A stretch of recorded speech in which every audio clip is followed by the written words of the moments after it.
ना बुझाई है। देख ली फेंक दिला हुआ भूलकियावत रे भैया, ई स्पिन देखावत रे, फास्ट फेंकत रे, ई ना हुई।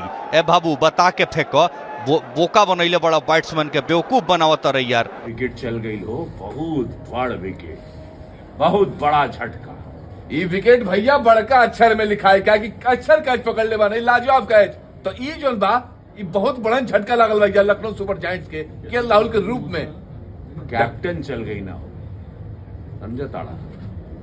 नमस्कार दोस्तों, इस बार भोजपुरी भाषा में आईपीएल में हो रहा है कमेंट्री। तो क्या है खबर की पूरी जानकारी बताएंगे इसी वीडियो में। उससे पहले अगर आप हमारे चैनल के सब्सक्राइब नहीं किए हैं तो चैनल को सब्सक्राइब कीजिए और वीडियो में एंड तक बने रहिए। चलिए हम बिना समय लेते वीडियो को स्टार्ट करते हैं। दोस्तों कल टाटा आईपीएल में भोजपुरी लैंग्वेज में किया गया है कमेंट्री। दोस्तों कल गुजरात और चेन्नई के बीच मुकाबला था, जिसके दौरान रवि किशन जी ने जाकर और भोजपुरी भाषा में कमेंट्री की है। दोस्तों ये बात देखकर पूरी भोजपुरी खुश हो गई है, क्योंकि हमारा भाषा एक है ना जो आईपीएल में भाषा का यूज किया गया है।